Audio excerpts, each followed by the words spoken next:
ಇಷ್ಟಪಟ್ಟು ಕೇಳಿದ್ದು ಅಂದ್ರೆ ಅದೊಂದೇ, ನನಗೆ ಚಿಂಟು ಬೇಕು ಅಂತ. ಅದನ್ನ ಕೈನಲ್ಲಿ ಬರ್ಸಿದ್ದೆ, ಅದು ಕರ್ಸಿ ಬರ್ಸ್ಕೊಟ್ಟೆ ಅವರಿಗೆ. ಓದಕ್ ಹೋಗ್ತಾ ಇದ್ದಿದ್ದು ಜಾಗ ಅದು. ಹುಡುಗಿ ಇರ್ಬೋದು, ಅವ್ನು ಬೇಕು ಅಂತ ಕೇಳ್ತಾ ಇರ್ಲಿಲ್ಲ. ಅಪ್ಪಂತ ದುಡ್ಡಿದೆ, ಅದು ಬೇಕು ಇದು ಬೇಕು, ಯಾವ್ದು ಒಂದು ಕೇಳ್ತಾ ಇರ್ಲಿಲ್ಲ. ಸ್ನೇಹಿತರೆ ನಮಸ್ಕಾರ, ನಾನು ನಿಮ್ಮ ರಾಕೇಶ್ ಶಾರುಂಡಿ. ಈ ದೃಶ್ಯವಂತೂ ಪ್ರಾಣಿಗಳನ್ನು ಇಷ್ಟಪಡುವವರಿಗೆ, ಮನೆಯಲ್ಲಿ ಸ್ವಂತ ಮಕ್ಕಳಂತೆ ಶ್ವಾನಗಳನ್ನು ಸಾಕೋರಿಗೆ ಕಣ್ಣಲ್ಲಿ ನೀರು ತಂದುಬಿಡುತ್ತೆ. ಹೌದು, ಈ ಹುಡುಗ ಭೂಮಿಕ್ ಕೊನೆಯ ಆಸೆ ಕೂಡ ಅದೇ ಆಗಿತ್ತು ಆತನದ್ದು. ಅಗರ್ಭ ಶ್ರೀಮಂತರಾದರೂ ಕೂಡ ಆತನಿಗೆ ಅದೇನೋ ಗೊತ್ತಿಲ್ಲ, ಯಾವುದಕ್ಕೂ ಹಠ ಹಿಡಿದವನಲ್ಲ. ಕೇವಲ ಅಪ್ಪನ ಬಳಿ ಕೇಳಿದ್ದು ಮಾತ್ರ, ನನಗೆ ನನ್ನ ಪಿಂಟು ಪೇಂಟಿಂಗ್ನ ನನ್ನ ರೂಮ್ನಲ್ಲಿ ಮಾಡಿಸ್ಕೊಡು ಅಂತ ಅಷ್ಟೇ. ಕೊನೆಯದಾಗಿ ಚಿರುವಾಗಿ ಆತನ ನೆನಪಿನೊಂದಿಗೆ ತಾನು ಹೋಗಬೇಕು ಅನ್ನೋದು. ದುಬಾರಿ ಬಟ್ಟೆ, ಉಡುಗೆ ತೊಡುಗೆ ಏನೂ ಬೇಕಾಗಿಲ್ಲ. ಆ ಶ್ವಾನಗಳಿಗೆ ಹುಷಾರಿಲ್ಲ ಅಂದರೆ ತಾನು ಕೂಡ ಹಾಸಿಗೆಯನ್ನು ಹಿಡಿದು ಬಿಡ್ತಾ ಇದ್ದ. ಇನ್ನು ಆ ಶ್ವಾನಗಳನ್ನು ಆಸ್ಪತ್ರೆಗೆ ಕರೆದುಕೊಂಡು ಹೋಗೋವರೆಗೂ ಬಿಡ್ತಾ ಇರಲಿಲ್ಲ. ಸ್ನೇಹಿತರೆ, ಈ ಶ್ವಾನಗಳಿಗೂ ನಮಗೂ ಪೂರ್ವ ಜನ್ಮದ ನಂಟು ಕೂಡ ಇದೆ. ಅದೇ ನಂಟು ಈ ಭೂಮಿಕ್ಕೂ ಇರಬಹುದು. ಅದಕ್ಕೆ ಸಂಬಂಧಪಟ್ಟ ಹಾಗೆ ಕೆಲವೊಂದು ಸ್ಪಿರಿಚುವಲ್ ಎವಿಡೆನ್ಸ್ಗಳ ಬಗ್ಗೆ ಇವತ್ತು ನಾನು ಮಾತನಾಡ್ತಾ ಇದ್ದೀನಿ. ಕಂಪ್ಲೀಟಾಗಿ ಈ ವಿಡಿಯೋವನ್ನು ನೋಡಿ. ನಮಸ್ಕಾರ. ಏನೇನೆಲ್ಲ ಮಾಡಿದೆ,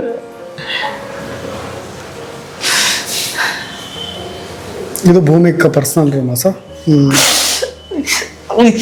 ನಾನು ಇಲ್ಲಿ ತನಕ ಬಂದಿಲ್ಲ. ಮೊನ್ನೆ ಒಂದೇ ಒಂದ್ ದಿವಸ ಬಂದಿದ್ದೆ ಫ್ರೆಂಡ್ಸ್ ಅಂತ. ಇದು ಭೂಮಿಕ್ ರೂಮು. ಅವನು ಇಷ್ಟಪಟ್ಟು ಕೇಳಿದ್ದು ಅಂದ್ರೆ ಅದೊಂದೇ, ನನಗೆ ಚಿಂಟು ಬೇಕು ಅಂತ. ಅದನ್ನ ಕೈನಲ್ಲಿ ಬರ್ಸಿದ್ದೆ, ಅದು ಕರ್ಸಿ ಬರ್ಸ್ಕೊಟ್ಟೆ ಅವರಿಗೆ. ಓದಕ್ ಕೂರ್ತಾ ಇದ್ದಿದ್ದು ಜಾಗ ಅದು. ಓ, ಇದು ಚಿಂಟುದು ಫೋಟೋ ಬೇಕು ಅಂತ ಹೇಳಿ ಬರ್ಸ್ಕೊಂಡಿದ್ದೆ ಸರ್. Okay okay. ಚಿಂಟು ನೋಡಿ ಸ್ನೇಹಿತರೆ, ತುಂಬ ಪ್ರೀತಿ ಮಾಡ್ತಾ ಇದ್ದಿದ್ದು ಭೂಮಿಕ್ಕು ಈ ಚಿಂಟು ಅನ್ನೋ ನಾಯಿನ. ನೋಡಿ ಅಲ್ಲಿ ಕೆಳಗೆ ನೋಡಿದ್ರಿ ನೀವು, ಅದನ್ನು ನೀನು ನನಗೆ ಬರ್ಸ್ಕೊಡು ಅಂತ ಒಂದು ಕೇಳಿದ್. ನಾನು ಇಲ್ಲಿವರೆಗೂ ಹುಟ್ಟಿದಾಗಿಂದ ಎಲ್ಲೂ ಕೂಡ ಹಠ ಮಾಡಿ ಅದನ್ನು ತಗೊಳ್ಳೋದು, ಇದನ್ನು ಕೊಡಿಸು ಯಾವತ್ತು ಏನು ಕೇಳೇ ಇಲ್ಲ ಸರ್. ಅವ್ನು ಯಾವತ್ತು ಏನು ಒಂದು ವಸ್ತು ಬೇಕು ಅಂತ ಕೇಳ್ತಾ ಇರ್ಲಿಲ್ಲ. ಖರ್ಚಿಗೆ ಅವನಿಗೆ ದುಡ್ಡು ಕೊಡ್ತಾ ಇರ್ಲಿಲ್ಲ ನಾನು. ನಮ್ಮ ಮನೆಯಲ್ಲಿರೋ ಶ್ವಾನಗಳು ನಮ್ಮೊಂದಿಗೆ ಬೆಳೆಸುವಂಥ ಅಟ್ಯಾಚ್ಮೆಂಟ್, ಅದನ್ನು ನಾವು ಮಕ್ಕಳಿಗಿಂತ ಹೆಚ್ಚಾಗಿ ಹಚ್ಕೊಳ್ತೀವಿ. ಈ ಭೂಮಿ ಕೂಡ ಹಚ್ಕೊಂಡಿದ್ದು ಹಾಗೆ ಅಲ್ವಾ? ಹೋದ ಜನ್ಮದಲ್ಲಿ ನಾವು ಮಾಡಿದಂಥ ಪೂರ್ವ ಜನ್ಮದ ಫಲಾಫಲವಾಗಿ ಈ ಜನ್ಮದಲ್ಲಿ ಮುದ್ದಿನ ನಾಯಿಗಳು ಕೂಡ ನಮಗೆ ಗೆಳೆಯರಾಗಿ ಸಿಗ್ತವಂತೆ. ನಾವು ಕೂಡ ಅವುಗಳನ್ನು ಸಾಕಲಿಕ್ಕೆ ಶುರು ಮಾಡ್ತೀವಂತೆ. ಸ್ನೇಹಿತರೆ, IPL ದುರಂತದಲ್ಲಿ ಕಾಲ್ತುಳಿತಕ್ಕೆ ಸಿಕ್ಕು 11ಕ್ಕೂ ಹೆಚ್ಚು ಯುವಕ ಯುವತಿಯರಾದಂಥ ನಮ್ಮವ್ರನ್ನ ನಾವು ಕಳೆದುಕೊಂಡ್ವಿ. ಅದರಲ್ಲಿ ಭೂಮಿಕ್ ಅನ್ನೋ ಹುಡುಗ ಪ್ರಾಣಿಗಳ ಮೇಲೆ ಅತಿಯಾದಂಥ ಒಲವನ್ನು ಹೊಂದಿದ್ದ. ಒಂದು ದಿನ ತಾನು ಸಾಕಿದಂಥ ಸಿರಿ, ಝರಿ, ಪಿಂಟು ಎಂಬ 3 ನಾಯಿಗಳನ್ನು ಕೂಡ ಬಿಟ್ಟಿರ್ತಾ ಇರಲಿಲ್ಲ. ಪ್ರಾಣಕ್ಕಿಂತ ಪ್ರಾಣಕ್ಕೆ ಹೆಚ್ಚಾಗಿ ಹಚ್ಕೊಂಡಿದ್ದಂಥ ಹುಡುಗ. ಪಿಂಟು ಶ್ವಾನವಂತೂ ಈಗ ಸರಿಯಾಗಿ ಊಟನೂ ಕೂಡ ಮಾಡ್ತಾ ಇಲ್ಲ ಬಿಡಿ. ಅದು ಅಂಗಾತ ಮಲಗಿ ಭೂಮಿಕ್ ಬಗ್ಗೆನೇ ಯೋಚನೆ ಮಾಡ್ತಿರುತ್ತೆ. ನನ್ನ ಭೂಮಿಕ್ ಎಲ್ಲೋದ ಅನ್ನೋದು ಕೂಡ ಅದಕ್ಕೆ ಈಗಲೂ ಕೂಡ ಗೊತ್ತಿಲ್ಲ. ಆದರೆ ಇವತ್ತಲ್ಲ ನಾಳೆ ಬಂದೇ ಬರ್ತಾನೆ ಅಂತ ಯಾವಾಗಲೂ ಕೂಡ ಬಾಗಿಲು ಬಡಿದ್ರೂ ಕೂಡ ಓಡಿ ಹೋಗಿ ಬಂದು ಬಾಗಿಲು ಬಳಿ ನಿಂತಿರುತ್ತೆ. ಬಾಗಿಲು ತಟ್ಟಿದ್ದು ಭೂಮಿಕ್ ಇರಬಹುದು ಅಂತ. ಸ್ನೇಹಿತರೆ, ಎಲ್ಲೋ ಒಂದು ಕಡೆ ಅನೇಕ ಸ್ಪಿರಿಚುವಲ್ ತತ್ವಜ್ಞಾನಿಗಳು ಹೇಳೋ ಪ್ರಕಾರ ತನ್ನ ಮಾಲೀಕನ ಜೊತೆಗೆ ನಾನು ಇಂದಿನ ಜನ್ಮದಲ್ಲಿ ಹುಟ್ಟಬೇಕು, ಇರಬೇಕು ಅಂತಾನೆ ಮರುಹುಟ್ಟು ಪಡೆದಿರ್ತಾವಂತೆ ಈ ಶ್ವಾನಗಳು. ಈ ಜನ್ಮದಲ್ಲಿ ಆ ಶ್ವಾನಗಳ ಜೊತೆ ಇರಬೇಕು, ಈ ಥರದೊಂದು ಶ್ವಾನವನ್ನು ನಾನು ಮನೆಯಲ್ಲಿ ಸಾಕಬೇಕು ಅನ್ನೋದು ಇದು ನಾವು ಮನುಷ್ಯರಾದಂಥ ನಾವು ಚೂಸ್ ಮಾಡೋದಲ್ವಂತೆ, ಶ್ವಾನಗಳೇ ಚೂಸ್ ಮಾಡ್ತವಂತೆ. ಹಾಗೆ ಇಲ್ಲಿ ಈ ಪಿಂಟು ಜೊತೆಗೆ ಜರಿ, ಸಿರಿ ಅನ್ನೋ 3 ನಾಯಿಗಳನ್ನು ಕೂಡ ಈ ಭೂಮಿಕ್ ಜೊತೆಗೆ ನಾವು ಇರಬೇಕು ಅನ್ನೋದನ್ನು ಡಿಸೈಡ್ ಮಾಡ್ಕೊಂಡಿರೋದವು. ಈ ಭೂಮಿಕ್ ಜೊತೆಗಿನ ಅವಿನಾಭಾವ ಸಂಬಂಧದ ಬಗ್ಗೆ ನಾನು ಮಾತನಾಡೋದಕ್ಕಿಂತ ಹೆಚ್ಚಾಗಿ ಸ್ನೇಹಿತರೆ, ಈ ಶ್ವಾನಗಳು ಮನೆಯಲ್ಲಿರೋ ನೆಗೆಟಿವ್ ಎನರ್ಜೀಸ್ನ ತಮ್ಮ ಮೇಲೆ ಹಾಕಿಕೊಳ್ತವಂತೆ. ಅವು ನಮ್ಮನ್ನು, ಅಂದರೆ ಈ ಮಾಲೀಕನನ್ನು ಯಾವ ಮಟ್ಟಿಗೆ ಪ್ರೊಟೆಕ್ಟ್ ಮಾಡ್ತವೆ ಅನ್ನೋದನ್ನು ಕೇಳೋದಕ್ಕೆ ಬಹಳಷ್ಟು ಕುತೂಹಲವಾಗಿದೆ. ಯಾರಾದರೂ ನಿಮ್ಮ ಮೇಲೆ ಮನೆಯಲ್ಲಿ ವಶೀಕರಣ ಮಾಡಿದ್ರೆ, ಮಾಟ ಮಂತ್ರಗಳ ಪ್ರಯೋಗ ಮಾಡಿದ್ರೆ, ಇನ್ನು ನಿಮ್ಮ ಮನೆಗೆ ಯಾವುದೇ ನೆಗೆಟಿವಿಟಿನೂ ಕೂಡ ಬರೋದಕ್ಕೆ ಬಿಡೋದಿಲ್ಲ ಈ ಶ್ವಾನಗಳು. ಶ್ವಾನಗಳನ್ನು ಸಾಕೋದೇ ಒಂದು ಸೌಭಾಗ್ಯ ಅಂತ ಹೇಳಿ ನಾವೆಲ್ಲರೂ ಕೂಡ ತಿಳಿಬೇಕಾಗತ್ತೆ. ಯಾರೆಲ್ಲ ಮನೆಗಳಲ್ಲಿ ಶ್ವಾನಗಳನ್ನು ಸಾಕ್ತಾ ಇರ್ತೀರಿ, ಯಾರೆಲ್ಲ ಶ್ವಾನಗಳೊಂದಿಗೆ ಅಟ್ಯಾಚ್ಮೆಂಟ್ನ ಬೆಳೆಸ್ಕೊಂಡಿರ್ತೀರಿ, ಅವು ನಿಮ್ಮನ್ನು ಯಾವ ರೀತಿಯಾಗಿ ಪ್ರೊಟೆಕ್ಟ್ ಮಾಡ್ತವೆ ಅನ್ನೋದಕ್ಕೆ ಸಾಕ್ಷಿಯಾಗಿ ಈ ಒಂದು ಸ್ಟೋರಿ ನಿಲ್ತಾ ಇರೋದು. ಸ್ನೇಹಿತರೆ, ಯಾರಾದರೂ ನಿಮ್ಮ ಮನೆಗೆ ಕೆಟ್ಟವರು ಬಂದರೆ, ನಿಮ್ಮ ಗೆಳೆಯರೋ ಬಂಧುಗಳೋ ಯಾರಾದರೂ ಇರ್ಬೋದು, ಅವರ ಉದ್ದೇಶಗಳು ಕೆಟ್ಟದಾಗಿದ್ದರೆ ಈ ಶ್ವಾನಗಳು ರೆಬಲ್ ಆಗ್ತವಂತೆ.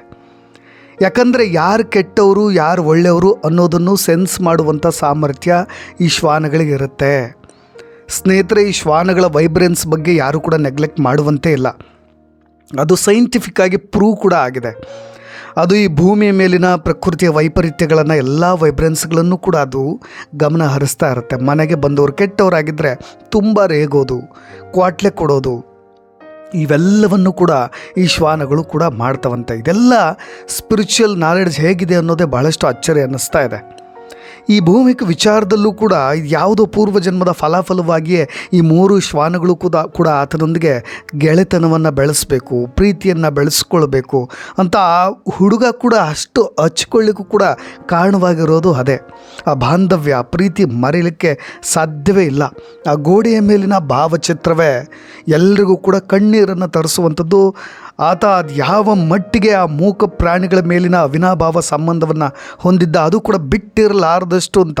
ಇದು ಮುಂದಿನ ಜನ್ಮಕ್ಕೂ ಕೂಡ ಕ್ಯಾರಿ ಆಗಬಹುದು, ಅವರು ಮತ್ತೆ ಒಂದಾಗಬಹುದು ಅನ್ನೋದನ್ನೇ ಈ ಒಂದಿಷ್ಟು ಸ್ಪಿರಿಚುವಲ್ ನಾಲೆಡ್ಜ್ಗಳಾಗಿರ್ಬೋದು, ಕೆಲವೊಬ್ಬ ಬಹಳಷ್ಟು ತತ್ವಜ್ಞಾನಿಗಳಾಗಿರ್ಬೋದು ಹೇಳೋದು. ಅದು ನಡೆದ್ರೆ ಅದು ಆ ಹುಡುಗನ ಪಾಲಿಗೆ ಒಂದು ಸೌಭಾಗ್ಯ ಅಂತ ನಾನು ಕೂಡ ಭಾವಿಸ್ತೀನಿ.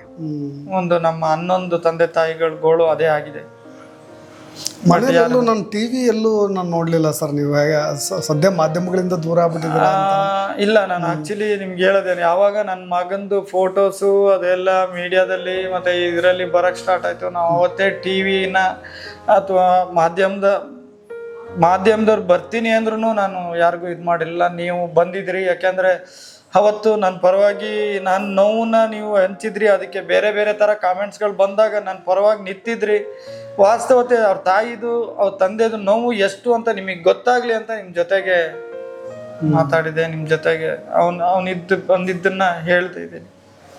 ಮುಂದೆ ಅಟ್ಲೀಸ್ಟ್ ಮುಂದಿನ ದಿನಗಳು ಸರ್ ಹೇಗೆ ಹೊರಗೆ ಬರ್ಲಿಕ್ಕೆ ಪ್ರಯತ್ನ ಪಡ್ತಾ ಇದ್ದೀರಿ ಸರ್? ಸಾಧ್ಯ ಇಲ್ಲ, ನನಗೆ ಗೊತ್ತಿದ್ದಂಗೆ ಸಾಧ್ಯ ಇಲ್ಲ. ಯಾಕೆಂದ್ರೆ ನೀವೇನು ಹೇಳಿದ್ರಿ ಅನ್ನೋ ಪಿತ್ರ ಏನೋ ಅಂತ ಹೇಳಿದ್ರಿ, ಆದ್ರೆ ಗೊತ್ತಲ್ಲ ನಿಮ್ಗೆ, ಅದು ನಾನು ಇರೋವರೆಗೂ ಅದರಿಂದ ಹೊರಗಡೆ ಬರೋಕ್ಕಾಗಲ್ಲ. ಇಂಥ ಮಗ ನಮ್ಮ ಜೊತೆ ಇಲ್ಲ ಅಂದಾಗ ನಾವು ಯಾವ ಥರ ಹೊರಗಡೆ ಬರೋದು ಸಾಧ್ಯ? ಬರೋಕ್ಕೆ ಸಾಧ್ಯನೂ ಇಲ್ಲ. ಕಷ್ಟ. ನಾವು ಇದೇ ನೋವೇ ನಮ್ಮ ಜೀವನ ಅನಿಸ್ತಾ ಇದೆ, ನೋವೇ ನಮ್ಮ ಜೀವನ. Thank you sir. ಇನ್ನೊಂದು ಇದನ್ನು 6 ತಿಂಗಳು ಬರ್ದಿದ್ದು ಅವನಿಗೋಸ್ಕರ ಕಷ್ಟಪಟ್ಟು ಇದೆಲ್ಲ ಭೂಮಿಕೆ ಹೇಳಿ ಡಿಸೈನ್ ಮಾಡಿಸಿರೋದು? ಇಲ್ಲ, ಅವನು ಯಾವ್ದೂ ಹಿಂಗೆ ಇರಬೇಕು ಅಂತಿಲ್ಲ, ನಾನು ಅವನಿಗೋಸ್ಕರ ಮಾಡಿಸಿದ್ದು. ಎಷ್ಟು ನ್ಯಾಚುರಲ್ ಬಂದಿದೆ ನೋಡಿ ಸರ್. ಇದೆಲ್ಲ ಪೇಂಟ್ ಸರ್, ಇದು ಪೂರ್ತಿ ಪೇಂಟ್. ಅದು ವಾಲ್ ಪೇಂಟ್, ಅದು ಪೇಂಟ್, ಕೆಳಗಡೆದು ಪೇಂಟು, ಅಲ್ಲಿ ಬುದ್ಧ ಇದೆಯಲ್ಲ ಅದು ಪೇಂಟ್.